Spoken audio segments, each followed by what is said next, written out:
Сайн байцгаана уу үзэгчдээ. Хятад хэлний дунд чатны хичээл маань эхэлж байна. Шинэ хичээл өнгөрөхөөс өмнө уламжлал ясаар өнгөрсөн хичээлээ тавьчихаан тавтай. Бид өнгөрсөн хичээлээр шоухуа, jiaoliu зэрэг үгийн хэрэглээ, бие даншин гэсэн хэллэг болоод ифамен, лин ифамен гэсэн бүтцийг мэдэж авсан. Үтсэн хичээлээ тавьчихаан тавтай. Эхний үг бол шоухуа. Энэ нь ургац, амжилт бүтээл гэсэн утгатай. Жишээ нь 和爸爸一起散步，往往有很多收获。收获知识，收获生活，也收获快乐。Аавтайгаа алхаад явж байхдаа байнга л олдтой байдаг. Мэдлэг хураана, амьдралаас мэднэ, баяр хөөргийг олдог. Дараагийн үгийг харъя. 交流, 交换гэдэг нь солилцоо, солилцох гэсэн утгатай. Гэхдээ 交换аливаа бодит тодорхой зүйлийг солилцохыг хэлдэг бол харин 交流нь хийсвэр утгатай зүйлийг солилцохыг хэлдэг. Жишээг хатавтай. 我最怕跟人交流了. Би хүнтэй харилцахаас хамгаас их хэмээдэг. 比赛前双方交换了纪念品. Тэмцээнээс өмнө хоёр тал дурсгалын зүйлс солилцов. Бидний өмнө үзсэн бас нэг хэлдэг бол 别怕, 别担心. Жишээ нь 别担心, 你不说话也会有热情的中国人来帮你的. Санаа зовлтгүй. Найрсаг хятад хүн чамд ирээд туслах болно. Ингээд өнгөрсөн хичээлийн сүүлийн бүтцтэй багтъя. Энэ бол ифамен. Ифамен гэсэн бүтц бөгөөд энэ маань нэг талаар нөгөө талаар гэсэн утгыг илэрхийлдэг. Жишээ өгүүлбэрээ тавьтъя. 去旅游一方面可以学习汉语，另一方面可以了解中国文化. Аяллаар явбал нэг талаар хятад хэлээ сурч болно. Нөгөө талаар хятад орны соёлыг ойлгож мэдэж авах болно. Ингээд бид өнгөрсөн хичээлийн агуулгаа маш тавчхан давтлаа. Харин одоо шинэ хичээлээ үзэх цаг боллоо.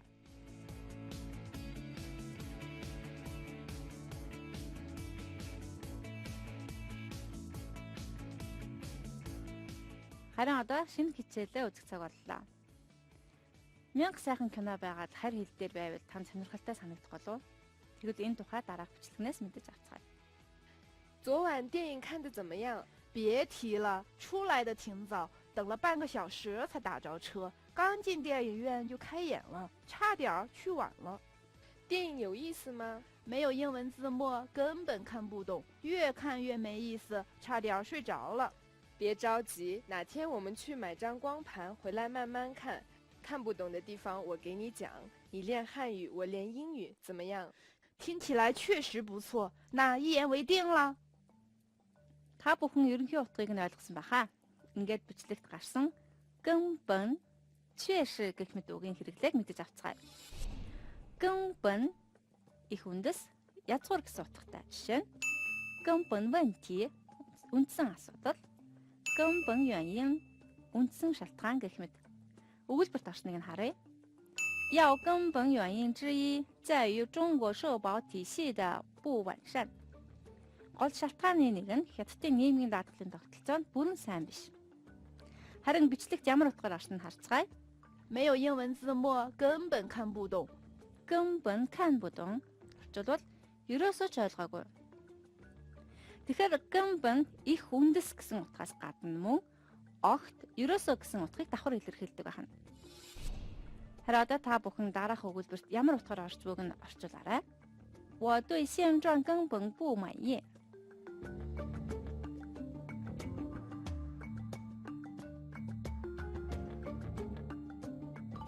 Орчуулга харъя. Би одоогийн байдалд ерөөсөө сэтгэл хангалуун бус байна. Бичлэгнээс мэдэж авах ёстой дараагийн үг бол 确实. Үнэхээр гэсэн утгатай үг бөгөөд хятад хэлэнд мөн яг ийм утгатай 实在гэсэн үг байдаг. Тэгэхээр энэ хоёр үгийнхаа ялгааг мэдэж авцгаая. 确实хөвчлэг хэрэг явдлын байдлыг нь тодорхойлоход хэрэглэдэг бол 实在хүнд хандах юм уу хүнийг тодорхойлоход хэрэглэгддэг. Жишээ нь 实在抱歉，我把这件事忘了。Үнэхээр уучлаарай. Би энэ хэргийг мартчихад. 他说的情况是确实的. Түүний хэлсэн нөхцөл байдал үнэн. Харин манай бичлэгт 听起来确实不错，那一言为定了。确实不错. Үнэхээр дэжгүй гэсэн утгаар хэрэглэгдэж байна. Тэгвэл одоо та бүхэн уг хоёр үгийн тохиргыг нь сонгоод өгүүлбэрийг гүйцээгээрэй. 要想成功必须有的本领。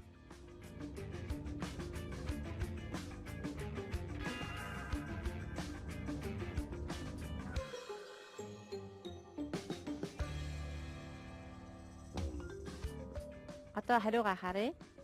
要想成功必须有实在的本领. Амжилтанд хүрмээр байвал эрдэм чадaltaй байх хэрэгтэй. Энэ өгүүлбэрт хүний эрдэм чадлын тухай гарч байгаа болохоор шизаг хэрэглэх ёстой байна. Одоо хамтдаа шинэ хэллэгээ бичлэгнээс харцгаая. 昨晚电影看得怎么样？别提了， Өчигдрийн кино ямар бай?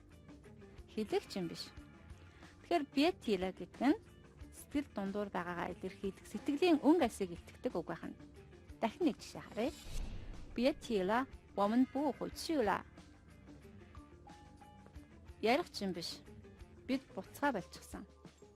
Дараагийн хэллэг бол差点 орчуулбал шахсан, дөгсөн гэсэн утгатай байна. Өгүүлбэрт орохдоо өгүүлэгдэхүүн 差点 өгүүлхэн гэсэн дараалалаар барилдаг. Жишээ нь 我差点没睡着. Би арай л унтчихаагүй.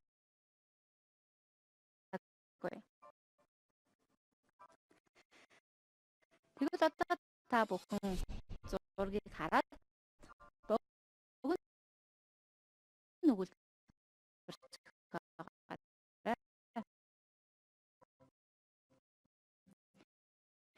зургийн хажууд танд хэрэгтэй үгийг байршуулсан байгаа.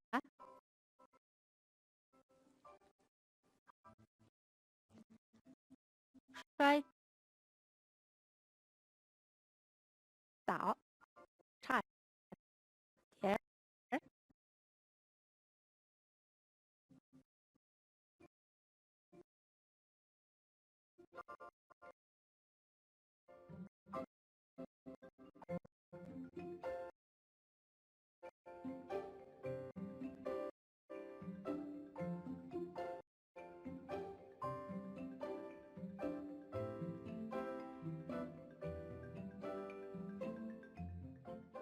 Зохиосон өгүүлбэрээ тулгаарай. 姐姐差点摔倒了. Игч унахаа шахсан. Бидний мэдэж авах ёстой сүүлийн хэсэг бол силай гэсэн туслах үгийн хэрэглээ. Энэ үг маань монгол хэлний аад байхад санчин гэсэн нөхцөлтэй тохирдог.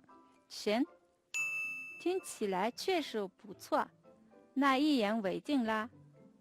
Сонсоод байхад үнэхээр дайжгүй юм. Тэгвэл хэлсэндээ байцгаан шүү. Тэгэхээр одоо та бүхэн дараах зургийг хараад өгүүлбэрийг гүйцээгээрэй. Ингэхдээ 看起来гэсэн үгийг хэрэглэх нь байна. 这些都是最早的汉字.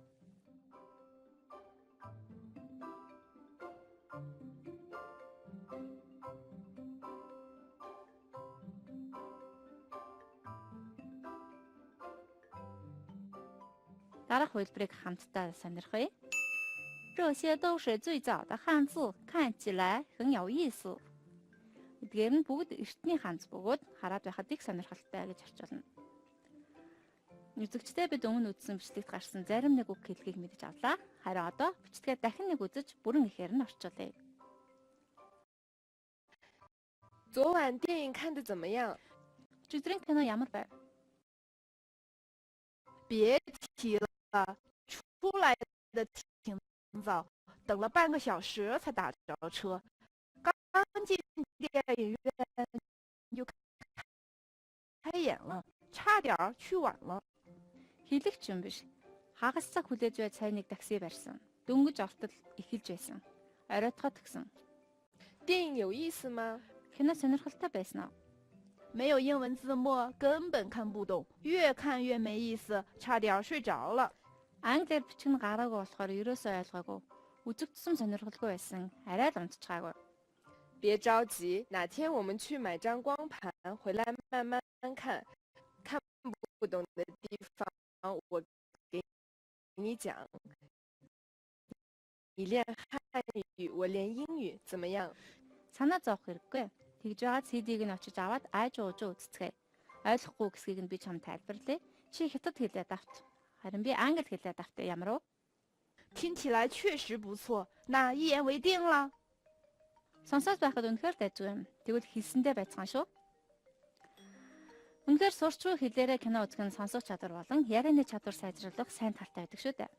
Ингээд бүгдээрээ харилцан яриагаа дахин нэг үзцгээе. 昨晚电影看得怎么样？别提了，出来的挺早，等了半个小时才打着车。刚进电影院就开演了，差点儿去晚了。电影有意思吗？没有英文字幕，根本看不懂，越看越没意思，差点儿睡着了。别着急，哪天我们去买张光盘回来慢慢看。看不懂的地方我给你讲，你练汉语，我练英语，怎么样？听起来确实不错，那一言为定了。 Харин одоо та бүхэн үзсэн үг хэлгээ бацтган унших болон сонсох дасгал ажиллаарай. Та бүхэн дараах богинохийг уншаад бичвэрийн дагуу асуултанд хариулаарай. 亲爱的，谢谢你告诉我汉语大赛的事情，这真的是一个很好的机会。一方面可以练习汉语，另一方面也可以多跟同学们交流。还记得上高中时我参加唱歌比赛的那次吗？ 我一上台就不知道该怎么唱了，急得差点哭了。下周考完试后，我去找你玩，你有空吗？祝你学习进步，生活愉快。你的朋友。2016年4月10日。问：参加汉语大赛有什么好处？我为什么差点哭了？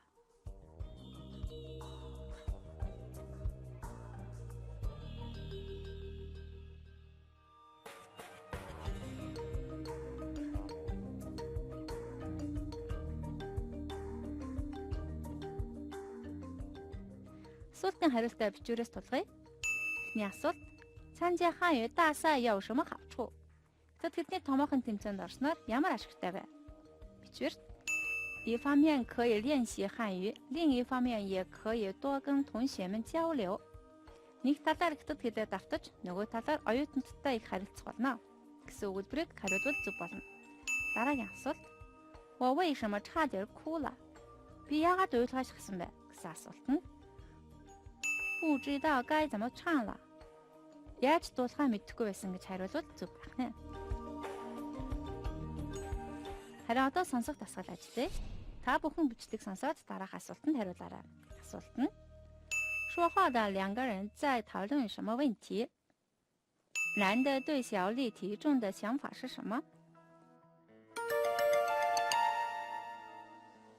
小丽想参加学校的舞蹈队。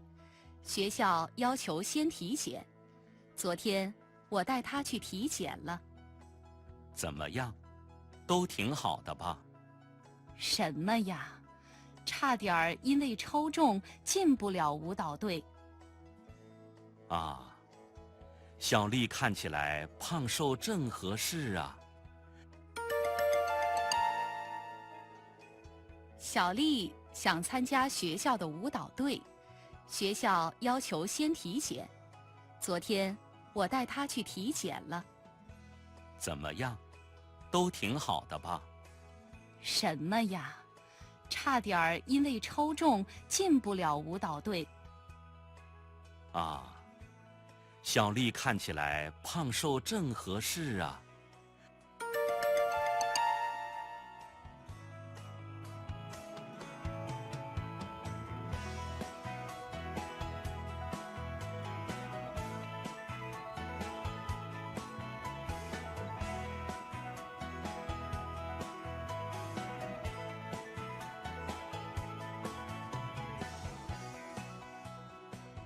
Харин одоо бичлэгийн өгүүлбэрийг харцгаая.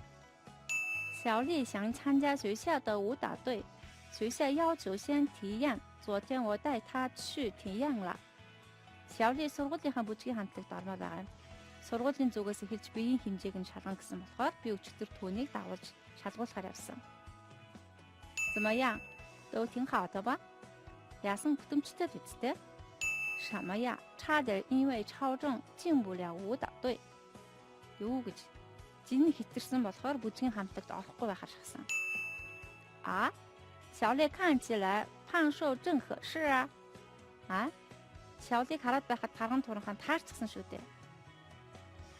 说话的两个人在讨论什么问题? асуулт нь тэд ямар асуудлаар ярилцаж байсан бэ? 男的对小丽提重的想法是什么? Эрэгтэй Сяолигийн биеийн жингийн талаар ямар бодолтой байдаг вэ? Тэгэхээр асуултын дагуу бол бичлэгт харилцаж буй хоёр Сяолиг бүжгийн хамтлагт оруулах тухай ярьсан. Харин эрэгтэй хувьд Сяоли биеийн тарган туранхай нэг таарсан гэж хариулах нэ.